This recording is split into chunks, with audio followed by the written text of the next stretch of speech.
Hello நண்பா, welcome back to our explorer channel. சின்ன வயசுலலாம் பார்த்தீங்கன்னு சொன்னால் நம்ம ஒரு ஒயிட் ஷீட்டில் வந்துட்டு ட்ராயிங் பண்ணவே கடுமையாக கஷ்டப்பட்டிருப்போம். ஆனால் 2000 வருடங்களுக்கு முதல் சவுத் அமெரிக்காவில் பெருவென்ற நாட்டில் லிமான்ற பிரதேசத்தில் கிட்டத்தட்ட 150 ஸ்கொயர் ஃபீட் பரப்புக்கு இந்த வறண்ட நிலப்பகுதி ஒன்று காணப்படுது. இந்த வறண்ட நிலப்பகுதியில் வந்துட்டு பார்த்தீங்கன்னு சொன்னால் கிட்டத்தட்ட 30 கிலோமீட்டருக்கு வந்துட்டு இந்த நீளமான கோடுகள் எந்த ஒரு மெஷர்மெண்ட்டுமே இல்லாமல் வரையப்பட்டிருக்கு. உங்களால் நம்ப முடியுதா? 1927ஆம் ஆண்டில் பெருநாட்டைச் சேர்ந்த வந்துட்டு ஒரு ஆர்கியோலஜிஸ்ட் என்ன செய்கிறாருன்னு சொன்னால், சும்மா ஒரு சுற்றுப்பிரயாணம் மட்டும் மேற்கொள்றதுக்காக அந்த பகுதிக்கு போன டைம், ஒரு மலை உச்சியில் ஒரு சாதாரணமாக ஏறி நின்று பார்க்குற டைம் தான் இந்த கோடுகளை காண்றாரு. கண்டு தான் இதுக்கு நாஸ்கா லைன்ஸ் என்று சொல்லிட்டு பேரை வைக்கிறாங்க. ஸோ இந்த கோடுகள் வந்துட்டு பார்த்தீங்கன்னு சொன்னால் கிட்டத்தட்ட 30 கிலோமீட்டர்லேருந்து 50 கிலோமீட்டர் வரைக்கும் நீளமான நேர்த்தியான நேர்கோடுகளாக வரையப்பட்டிருக்கு. இது வந்துட்டு பார்த்தீங்கன்னு சொன்னால் இதில் இருக்கிற சுவாரஸ்யமான விஷயம், இதில் கோடுகள் மட்டும் இல்லாமல் பெரிய பெரிய சிலந்தி உருவங்கள், மீன் உருவங்கள், பூ உருவங்கள், மனிதர்களை போன்ற விசித்திரமான உருவங்கள், அதையும் தாண்டி நிறைய விசித்திரமான உருவங்கள் இந்த லிமான்ற பிரதேசத்தில் இருக்கிற வறண்ட நிலப்பகுதியில் வரையப்பட்டிருக்கு. ஸோ ஆரம்ப காலத்தில் வந்துட்டு பார்த்தீங்கன்னு சொன்னால் இதுக்கு 3 தியரியை வந்துட்டு முன்வைக்கிறாங்க. அதாவது ஏலியன்ஸ் வந்துட்டு இவங்களை கம்யூனிகேட் பண்ணி வரைஞ்சிருக்கலாம். ஏன்னு சொன்னால் இந்த சித்திரங்களை பார்த்தீங்கன்னு சொன்னால் ஒவ்வொரு சித்திரமும் கிட்டத்தட்ட 10 கிலோமீட்டர் 20 கிலோமீட்டர் என்ற அளவுக்கு இருக்கிற பெரிய பெரிய உருவங்களாக இருக்குது. இந்த உருவங்களை வந்துட்டு நம்ம வெறுங்கண்ணால் வந்துட்டு கீழே நின்ற வாக்கில் பார்க்க முடியாது. ஏன்னு சொன்னால் இதை வந்துட்டு ஒரு மேலே பறந்து கொண்டு தான் வரைய முடிஞ்சிருக்க வேணும். ஓகே, மேலே பறந்து கொண்டு தான் வரைய முடிஞ்சிருக்க வேணும்னு சொன்னால் அப்போ 2000 வருடங்களுக்கு முற்பட்ட காலப்பகுதியில் அப்படி ஒரு தொழில்நுட்பம் இருந்ததா? இல்லை. ஸோ அதுக்கான ஆதாரங்களும் இன்னும் கிடைக்கப்பெறல. அப்போ இந்த ஒரு முடிவில் தான் அந்த ஃபர்ஸ்ட் தியரியை முன்வைக்கிறாங்க. நாஸ்கா மக்களுக்கு வந்துட்டு ஏலியன்ஸோட வந்துட்டு கம்யூனிகேஷன் இருந்திருக்கலாம். ஸோ அவங்கள வர வச்சு வரைஞ்சிருக்கலாம். அப்படி இல்லாட்டி இவங்க என்ன செஞ்சுருக்கலாம்னு சொன்னால் ஏதாவது வேறு மெஷர்மெண்ட்டுகளை வந்துட்டு பயன்படுத்தியிருக்கலாம். அந்த மெஷர்மெண்ட்டுகள் எப்படி என்று சொல்கிறாங்கன்னு சொன்னால், இப்போ கதிரை வந்துட்டு ஒரு இடத்த நம்ம குத்தி அந்த இடத்துலேருந்து இன்னொரு இடத்துக்கு அளந்து போவோம் இல்லையா? அதே போல் அந்த தொழில்நுட்பங்களை பயன்படுத்தியிருக்கலாம். சரி, ஓகே, அந்த மாதிரி மெஷர்மெண்ட்டை பயன்படுத்தி இருந்தால் எப்படி அவங்களுக்கு அந்த நேர்கோடு அவ்வளவு 30 கிலோமீட்டருக்கும் சரியாக இருந்திருக்கும்?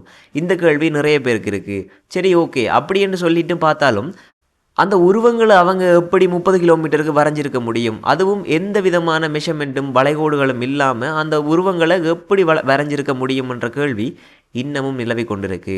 அதை விட முக்கியமான இன்னொரு கேள்வி என்னென்று சொன்னால், இந்த கோடுகளையும் வடிவங்களையும் எதற்காக அந்த நாஸ்கா மக்கள் வரைஞ்சிருக்காங்க? 1968ஆம் ஆண்டில் ஒன் டினிகன் என்று சொல்கிற ஒரு எழுத்தாளர் வந்து என்ன செய்கிறாருன்னு சொன்னால், அவர் சார்லிஸ் ஆஃப் கோட்ஸ் என்ற புக்கில் வந்துட்டு இதை வந்துட்டு தெளிவாக குறிப்பிட்றாரு. அவர் குறிப்பிட்ட விஷயம், மெயினான விஷயம் என்னென்னு சொன்னால், இது வந்துட்டு வெற்றுக்கிரகவாசிகளோட முக்கியமாக தொடர்பட்டிருக்கலாம். அதாவது அவங்களுக்கு ஆதிகால நாஸ்கா மக்களுக்கு வந்துட்டு பார்த்தீங்கன்னு சொன்னால் வெற்றுக்கிரகவாசிகளுடன் தொடர்பு இருந்துக்கலாம். ஸோ அவங்க வந்துட்டு இவங்களை ஹெல்ப் பண்ணி இந்த சித்திரங்களை வரைஞ்சிருக்கலாம். ஏன்னு சொன்னால் 2000 வருடங்களுக்கு முற்பட்ட காலப்பகுதியில் வந்துட்டு எந்த விதமான ஒரு பறக்கும் தட்டோ இல்லை ஒரு பறக்கும் வசதியோ இல்லை. ஸோ அப்போ தொழில்நுட்பங்கள் எப்படி மேம்பட்டிருக்கலாம்னு சொல்லிட்டு இன்னமும் அந்த கேள்வி நிலவுது. ஆனால் 1968ஆம் ஆண்டு எழுதப்பட்ட இந்த சார்லிஸ் ஆஃப் கோட் என்ற புக்குக்கு வந்துட்டு நிறைய அவார்ட்ஸ் வந்து கிடைச்சது. அதில் தான் இந்த நாஸ்கா லைன்ஸ் என்ற லைன்ஸ் வந்துட்டு பிரபலமானது. இதை விட சுவாரஸ்யமான விஷயம் என்னென்னு சொன்னால், கிறிஸ்துக்கு முதல் 100 ஆண்டுகள்லேருந்து கிறிஸ்துக்கு பிற்பட்ட காலப்பகுதி 800 ஆண்டுகள் வரைக்கும் இந்த நாஸ்கா மக்கள் என்ன செஞ்சுருக்காங்கன்னு சொன்னால் ஒரு பதப்படுத்தப்பட்ட மெஷர்மெண்ட்டை வந்துட்டு கையாண்டிருக்காங்க. அதாவது என்னென்னு சொன்னால் மம்மி முறை, அதாவது நம்ம பிரமிட்டுகளில் பார்த்த முறையை போல் இவங்களும் வந்துட்டு என்ன செஞ்சுருக்காங்கன்னு சொன்னால் உடலை பதப்படுத்துகிற ஒரு முறையை வந்துட்டு கையாண்டிருக்காங்க. இந்த நாஸ்காவில் கண்டெடுக்கப்பட்ட சில ஓடுகளில், அதாவது மண்டை ஓடுகளில் வந்துட்டு பார்த்தீங்கன்னு சொன்னால் மிகவும் நீளமான தலையோடுகள் இருக்கிற அந்த மண்டை ஓடுகள் வந்து கண்டெடுக்கப்பட்டது. அதே போல் இன்னொரு சுவாரஸ்யமான விஷயம் என்னென்னு சொன்னால், இந்த நாஸ்காவில் வந்துட்டு ரிசர்ச் போயிட்டு இருந்த டைமில் 3 விரல்களை கொண்ட ஒரு மம்மி போன்ற ஒரு உருவமும் தலை வந்துட்டு நீளமான ஒரு உருவமும் கொண்ட ஒரு உடலமைப்பு கொண்ட ஒரு எலும்புக்கூடு வந்துட்டு கண்டெடுக்கப்பட்டது. இது வந்து எல்லாரையும் ஆச்சரியத்தில் ஆழ்த்தியது. ஆனாலும் இதை கண்டுபிடிச்ச அந்த சயின்டிஸ்ட் என்ன சொன்னாங்கன்னு சொன்னால், ஆரம்பத்தில் இது வந்துட்டு ஒரு ஏலியனாக இருக்கலாம்னு சொல்லிட்டு இந்த விவாதத்தை வந்துட்டு முடிச்சிட்டாங்க. அதுக்கு பிற்பட்ட காலத்தில் வந்து தான் பார்த்தீங்கன்னு சொன்னால் பல ரிசர்ச் வந்ததுக்கு பிற்பாடு அவங்க சொன்னாங்க, இல்லை, இது வந்துட்டு ஒரு ஏலியனாக இருக்க வாய்ப்பில்லை, ஏதாவது ஒரு 3 வீரர்களை கொண்ட ஒரு விலங்காக இருக்கலாம் அப்படின்னு சொல்லிட்டு நிறைய விவாதங்கள் வந்துட்டு இன்றைக்கும் இந்த நாஸ்கா லைன்ஸை பற்றிட்டு போயிட்டுருக்கு. சரியான முடிவு இதுவரைக்கும் யாருக்கும் தெரியலை. ஆனால் இந்த கோடுகளை ஏன் வரைஞ்சாங்கன்னு சொல்லிட்டும் இன்னும் இந்த முடிவு வந்துட்டு கருதப்படலை.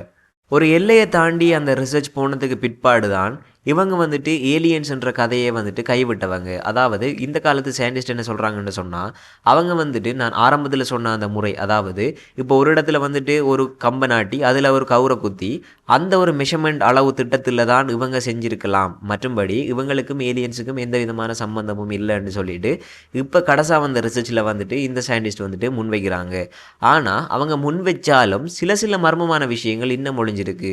அதுதான் என்னென்னு சொன்னால், இவங்க ஏன் இந்த கோடுகளை வரைஞ்சிருக்காங்கன்னு இது வரைக்கும் யாருக்கும் தெரியல. அதோட இந்த உருவங்களை வந்துட்டு யாருமே கீழே இருந்து முழுதாக பார்க்க முடியாது. இப்போ நம்ம ஒரு ஃபீட்டில், அதாவது ஒரு ஹைட்டில் இருந்தால் மட்டும்தான் இந்த உருவங்களை நம்ம ஃபுல்லாக பார்க்கலாம். ஏன்னு சொன்னால் ஒவ்வொரு உருவமும் கிட்டத்தட்ட 10 கிலோமீட்டர், 20 கிலோமீட்டர், 30 கிலோமீட்டர்ன்ற அளவுக்கு பெரிய சித்திரங்களை உடையது.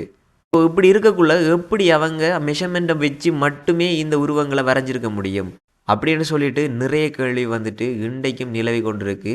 நாஸ்கா லைன்ஸுக்கான மர்மங்கள் இன்னமும் தீர்க்கப்படாமல் தான் இருக்குது. ஸோ நண்பா, அடுத்த வீடியோவில் வந்துட்டு இதை விட ஒரு மிஸ்ட்ரியான டாப்பிக்கில் நான் உங்களை சந்திக்கேன். ஸோ சப்ஸ்கிரைப் பண்ணாதவங்க சப்ஸ்கிரைப் பண்ணி, லைக் பண்ணி, ஷேர் பண்ணி உங்களோட மிஸ்ட்ரி பிடிக்கிறவங்களோட ஃப்ரெண்ட்ஸுக்கு இந்த வீடியோவை ஷேர் பண்ணுங்கள். ஸ்டே டியூனாக இருங்க. அடுத்த வீடியோவில் சந்திக்கேன்.